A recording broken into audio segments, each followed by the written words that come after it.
Merci chers internautes et téléspectateurs de nous rejoindre une fois de plus sur notre chaîne cet après-midi du lundi 9 décembre 2024. Vous informer sur la situation qui continue à prévaloir, n'est-ce pas, entre les rebelles du F23 qui sont en train d'être déjoués par les forces armées congolaises et FARDC soutenues par le volontaire pour la défense de la patrie, le Wazalendo, surtout dans la partie sud du territoire de Lubero. Les mentons d'aujourd'hui, on vous avait donné la situation qui a prévalu également au niveau des alentours de la cité d'Essac hier, quand les forces armées congolaises soutenues par le VDP Wazalendo ont su déjouer les attaques terroristes répétées de terroristes du 23 RDF.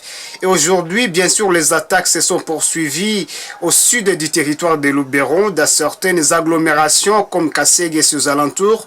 Mais voici que nous voulons maintenant passer en ligne avec le patriote qui continue, n'est-ce pas, de persister avec d'autres structures à travers la province du Nord Kivu sur les lignes de front qui sont actuellement devenues d'ailleurs une épine rouge contre les rebelles du M23. Et voici que nous passons avec lui en ligne pour nous donner la situation sur les lignes de front. Et là, nous vous demandons de pouvoir vous abonner nombreux sur la chaîne, continuer à partager les informations aux autres pour lutter contre la désinformation qui continue à demeurer, à persister sur les réseaux sociaux, des messages qui désorientent l'opinion, le message qui manipule l'opinion. Mais voici que à tout moment nous sommes faits pour vous informer sur la vraie situation qui continue à prévaloir. Claude Moussavouli, bonjour. Bonjour, monsieur le journaliste. Merci, vous êtes patriote Mouzalendo, l'un des patriotes courageux sur les lignes de front. Aujourd'hui, nous voulons, n'est-ce pas, nous acquérir de la situation, rouler sur les lignes de front pour la vraie information, parce que nous, dans notre méthode, nous luttons contre la désinformation. Voilà pourquoi nous venons de vous appeler et approcher sur notre caméra. Je suis tout d'abord heureux de le savoir parce que, vous le savez, l'ennemi a longtemps désinformé avec plusieurs comptes pro-Rwanda pour tenter de désorienter l'attention des Congolais sur ce qui se passe réellement ici sur différentes lignes de front. La réalité notre par rapport à celle que l'ennemi diffuse, donc le Rwanda et son M23. Voilà au moins. Ok, merci beaucoup. Alors aujourd'hui, les affrontements au moins continuent à se dérouler dans la partie sud du territoire de Lubero, dans plusieurs agglomérations, où plusieurs agglomérations sont passées sous contrôle des forces armées et les Wazalendo au cours de ces 8 jours. Qu'est-ce qu'on peut apprendre comme situation générale à cette journée du lundi 9 décembre 2024? La situation demeure actuellement tendue, très confuse jusqu'à présent, jusqu'à ce lundi et cet après-midi. L'ennemi, depuis le lundi de la semaine passée, nous sommes déjà au 8e jour consécutif de combats tellement violents entre les forces armées qui sont appuyées par nous, les jeunes résistants au Wazalendo, contre les terroristes rwandais de Paul Kagame 1-23. L'ennemi aujourd'hui se retrouve à difficulté. Pourquoi difficulté? Depuis la semaine passée, nous l'avons condamné. Il a cherché à déborder la muraille sur la principale Kirumba Butembo, à la hauteur de Matembe. L'ennemi s'était renforcé davantage pour chercher à expandre sa zone de contrôle vers le centre du territoire de Lubero, donc à Lubero centre. Alors, il a fallu qu'on réponde de toutes ces attaques. On a été obligé, parce que l'ennemi profitait du cessez-le-feu qu'il violait du jour au lendemain. Nous l'avons copieusement frappé, nous l'avons contenu et vous avez constaté avec moi qu'il y a plusieurs morts. Je crois que vous êtes en train de voir même des images diffusées par nos confrères et les uns et les autres. L'ennemi a été contenu sur toutes les positions qu'il venait de faire. Nous l'avons encerclé à Matembe. Il a été tué comme des mouches. Et jusqu'à présent, des corps de 1-23 continuent à traîner sur différentes collines. L'ennemi, nous l'avons frappé et nous l'avons chassé. Il a été obligé de se réfugier dans la cité qu'on appelle Kassé. C'est là où aujourd'hui l'ennemi est encerclé et il a difficulté de retirer ses troupes là-bas. Côté toujours de Lubero, à la hauteur de Luofu, c'est une grande agglomération toujours ici de Lubero, Oui. où l'ennemi avait déjà occupé. Avant-hier, l'ennemi avait eu à mettre beaucoup de ses munitions dans cette cité et nous avons mieux jugé de l'encercler et nous l'avons massacré là-bas. Il a abandonné plusieurs munitions et aujourd'hui, à l'heure où je vous parle, l'agglomération de Luofu est sous contrôle de FARDC et de Jeunes Wazalendo. L'ennemi a été obligé de se replier dans la cité de Kaina, entre Kirumba et Kanyabayonga.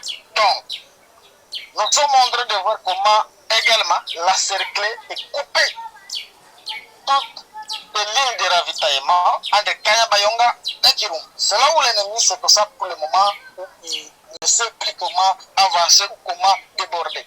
Vous dites que l'ennemi a replié vers Kaina entre Kirumba et Kanyabayonga. C'est à peu près combien de kilomètres par rapport à votre destination? Bon, la cité de Kaina, donc, lorsque vous quittez le territoire de Rutshuru, vous entrez par Kanyabayonga qui est situé à Lubero. Kanyabayonga, c'est une grande cité, une partie est dans Rutshuru, une partie est dans Lubero. Oui. Dans Kanyabayonga et Kaina, c'est presque la même cité, que c'est pas seulement avec 2 à 3 km. De Kaina jusqu'à Kirumba, c'est 2 à 3 km. Alors, l'ennemi commence par Kirumba, plutôt Kanyabayonga jusqu'à Kirumba.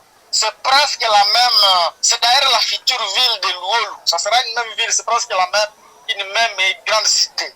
Alors, l'ennemi est là et nous sommes à côté de l'ennemi. On est seulement à 3 km. Lorsque vous voyez la colline stratégique de Katoa, c'est une colline où nous sommes, que nous avons contrôlée, où nous avons chassé l'ennemi. C'est une colline où vous avez la vue sur Kirumba et sur Kaina, sur Kanyabayonga de loin. Nous sommes aux alentours de partout. Aussi de Kaina à Luofu, ce n'est pas loin. Donc c'est juste des agglomérations voisines. Comme nous l'avons chassé là-bas, lui ne reste qu'avec la principale, la RN4. C'est la route principale et Goma-Tempo. Alors lui reste avec entre Kanyabayonga, Rutshuru jusqu'à Kirumba, aller vers Niogo. C'est là où il est. Les alentours, nous l'avons quasiment toutes les agglomérations et localités qui sont aux alentours de cette principale, l'ennemi n'est plus là. Alors l'ennemi qui voulait continuer dans la principale jusqu'à atteindre Lubero centre, sans être bloqué, a stoppé, être aussi coupé à la hauteur de Matembe, qui n'est pas aussi loin de Kirumba. Donc il a été obligé de se replier vers Kassi. Aujourd'hui, il est encerclé et contenu. Alors, il a mené des renforts et des renforts. Vous aviez vu même par des images que plus de 7 fossés remplis de terroristes étaient à destination de Kirumba vers Kassé pour renforcer le l'air. Tous ces 7 fossés remplis de terroristes n'existent plus. Nous avons tué l'ennemi là-bas. La population veut savoir les affrontements d'aujourd'hui, quels sont les axes qui ont été concernés dans la partie sud de Lubero aujourd'hui, lundi 9 décembre 2024. Aujourd'hui, la cité, donc l'agglomération de Kassé, elle est théâtre des affrontements. C'est là où l'ennemi est en train d'être contenu. Après l'avoir frappé à Matembe, il s'est replié dans la grande agglomération. Kassé, c'est une grande agglomération où s'est caché l'ennemi. Et d'ailleurs, c'est là où l'ennemi a pillé beaucoup de biens des populations. Vous savez, la population a été obligée de se déplacer vers d'autres zones sécurisées. Alors, l'ennemi a profité d'ailleurs à piller les biens de la population. C'est là où on est en train de les contenir en présent même. Il est 14h47 minutes, les affrontements sont tellement intenses dans la cité même de Kassé, sur la principale Kirumba, Lubersa. Qu'est-ce que vous rassurez, n'est-ce pas, la population qui continue à soutenir d'une manière ou d'une autre les forces armées congolaises et le VDP sur la ligne de front? Votre message à la population qui vous suit de près? Les gens doivent savoir que le Rwanda ne peut jamais gagner cette guerre, que lui-même a combattu chez nous, à RDC, et au Nord Kivu. Le Rwanda ne sait plus même justifier ces 4000 hommes militaires sur notre sol. Ils sont en train de semer du terrain. Alors, nous sommes engagés aujourd'hui et déterminés à mettre fin à cette aventure de Paul Kagame. Ça fait longtemps, et trop c'est trop. La population doit continuer à nous soutenir et à se méfier des fausses informations relayées par les comptes pro-Kagame. Aujourd'hui, nous n'allons plus lâcher. Nous allons continuer jusqu'à battre l'ennemi et jusqu'à les bouter loin de nos frontières. L'ennemi a longtemps joué avec nous, il a tué nos populations, il a fait tout ce qu'il veut, tout ce qui est crime. Aujourd'hui, nous disons être engagés. Nous allons frapper l'ennemi et nous allons les bouter dehors. L'ennemi n'est pas fort. Les gens qui pensent que l'ennemi va encore une fois passer, qu'ils cessent de se tromper.